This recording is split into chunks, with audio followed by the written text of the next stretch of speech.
Saudos irmãos, com a paz do Senhor Jesus. Amém? Aqui quem vos fala é seu amigo presbítero Caleb Miranda. E por este vídeo, por este conteúdo, eu venho lhe trazer uma mensagem, um ensinamento sobre a doutrina da palavra do Senhor Jesus. A doutrina que se relata na santidade da presença do Senhor. E o texto que iremos ler e trazer o ensinamento da palavra doutrinária do Senhor se encontrará na carta do apóstolo Paulo, em 1 Coríntios capítulo 3, versículo 16 e versículo 17, que diz a palavra do Senhor: Não sabeis vós que sois do templo de Deus, e o que o Espírito de Deus habita entre vós? Se alguém destruir o templo de Deus, Deus o destruirá, porque o templo de Deus que sois vós é santo.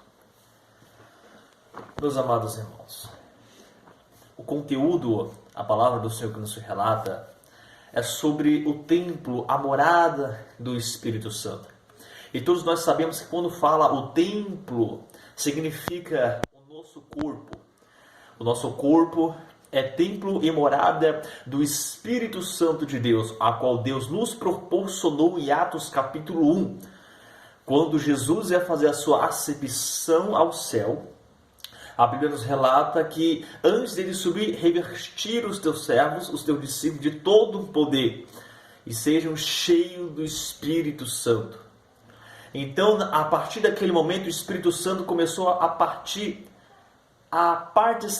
do templo, que é a morada do Espírito Santo, que é os nossos corpos. E quando fala, se alguém destruir o templo de Deus, Deus o destruirá, é porque o templo é santo. O Espírito Santo não habita em templo imundo, em templo de sujeira, em templo de fornicação, em templo que está em adultério, em templo que se encontra em cobiças, que guardam mágoas, ódios, rancores. Porque o templo do Senhor é morada do Espírito Santo de Deus. O nosso templo tem que ser um templo limpo. A Bíblia diz em Romanos, se não me falha a memória, que devemos oferecer nossos corpos em sacrifício vivo diante da presença do Senhor. Quando falar sacrifício vivo é o que? Nós devemos oferecer nossos membros, nossos corpos em sacrifício vivo para boas obras, para boas coisas, não desfrutando o pecado, não desfrutando a malícia, não desfrutando a sensualidade, não desfrutando a prostituição que peca com o seu próprio corpo e traz a contaminação na sua alma, destrói a sua alma, destrói a morada do Espírito Santo. O Espírito Santo, ele não participa do seu templo porque ele não habita em templo, em corpos que se encontram em pecado. A doutrina que eu quero ensinar para você, 1 Coríntios 6, versículo 18, a Bíblia diz: Fugir da prostituição, porque todo pecado que comete é fora do corpo, mas a prostituição peca com o seu próprio corpo. Adultério, fornicações, são pecados, iniquidades que abrem uma brecha no seu corpo, destrói a sua vida espiritual. O Espírito Santo automaticamente ele sai do seu corpo, porque ele não vai habitar o templo de imundícia. Pessoas que falam mal uma das outras, fofoqueiros, linguarudos, contendeiros, esse tipo de pessoas que usam seus lábios, usam seus olhos, usam suas mãos, usam os membros do seu corpo para utilizar para más obras, o Espírito Santo não habita em templo imundo. Nós somos o corpo de Cristo, nós somos a igreja. A Bíblia diz em Gênesis que Deus ele fez o homem à sua semelhança, nós somos a semelhança de Cristo. Pois se nós somos a semelhança de Cristo, nós devemos ser semelhante ao Altíssimo em santidade.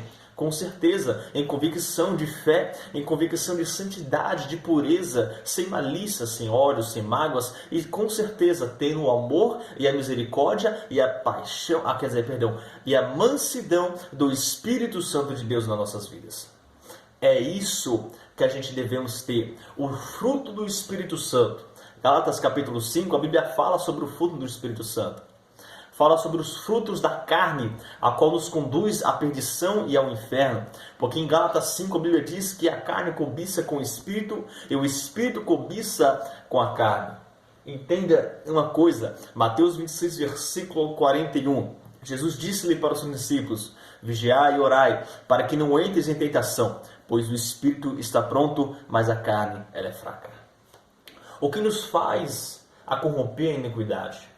O que nos faz apartar o Espírito Santo do meu templo e do seu templo? É a iniquidade.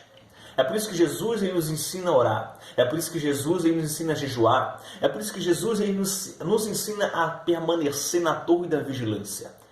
Porque se nós estamos revestidos de oração, mas não vigilamos, pecamos.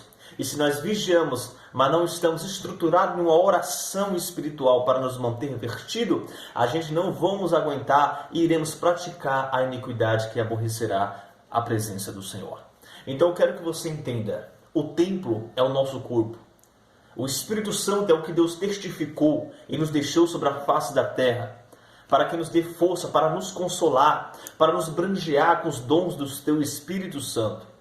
Então, se eu tenho um corpo imundo, se eu pratico o adultério, se eu pratico a fornicação, se eu pratico a mágoa, o ódio, a cobiça, o Espírito Santo, ele não participa do meu corpo, porque se contamina, está contaminado. Apocalipse 22, versículo 12. Aquele que pratica a injustiça, que continue praticando a injustiça. Aquele que pratica a justiça, que continue praticando a justiça. Porque aquele que é sujo, se suje a cada dia mais. Mas aquele que é santo, se santifique a cada dia mais. Primeira Epístola de Pedro, capítulo 1, versículo 15 até o versículo 16. Pedro diz: sede santo em todas as maneiras de ser. Portanto está escrito: sede santo, porque eu sou santo. Quando Pedro ele fala em ser santo, nós procuramos a permanecer nos estatutos, obedecendo os mandamentos, procurando a manter a nossa vida em consagração, em espiritualidade, para que a gente não venha a pecar na presença do Senhor. Porque a diferença do pecado na natureza do homem, que ela ocorre sem ela perceber, do pecado já planejado, um pecado que nos traz um peso na nossa alma. É por isso que Cristo ele nos ensina a oração, a vigilância, a santidade. Jesus Cristo ele nos dá o exemplo. Paulo escreve em 1 Coríntios capítulo 11, versículo 1. Ele diz: sede meus imitadores como também sou de Cristo. Quando Paulo se refere a esse versículo, é ele dizendo: olhem para mim, se espelhem para mim.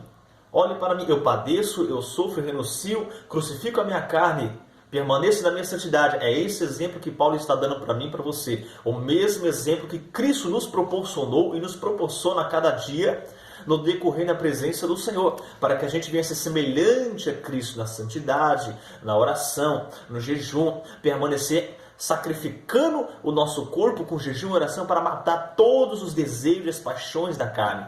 Gálatas 5, versículo 24. O que pertence a Cristo Jesus crucifica a sua carne com paixões e desejos. Romanos capítulo 8, versículo 5. Os que andam segundo a carne inclinam-se para as coisas da carne, mas os que andam segundo o Espírito para as coisas do Espírito. Porque aquele que anda segundo a carne inclina-se para a morte, mas aquele que anda segundo o Espírito se inclina para a vida eterna. Então você entendeu? A carne nos leva à condenação. A carne nos leva ao pecado. A carne nos leva que o Espírito Santo venha apartar dos nossos templos. Mas o que eu devo fazer para não apartar a presença do Senhor? Redimir, se humilhar, jejuar, orar, permanecer constantemente em vigilância, sendo prudente no seu olhar, sendo prudente no seu agir, no seu caráter, no seu falar, se posicionar na presença do Senhor e procurar lutar com paixões e desejos, porque a nossa maior luta, muitas das vezes, a gente acha que é com o diabo. Não é com o diabo. A nossa maior luta é com a nossa própria carne, nossas próprias paixões, nossos próprios desejos. Essa é a nossa maior luta. Se a gente vence nós mesmos, a gente venceu o inferno. Então entenda uma coisa. Fica com essa palavra. Compartilha. Deixa o seu like. Entenda. O seu templo é morada do Espírito Santo. O seu templo, ele é aperfeiçoado na presença do Senhor. A Bíblia diz em Tiago 4 que o Espírito Santo ele tem ciúme da gente. Deus, ele ama o pecador, mas aborrece o pecado. Que Deus abençoe. Fique com essa palavra. Em nome de Jesus. Isso é um pequeno ensinamento sobre a doutrina da santidade.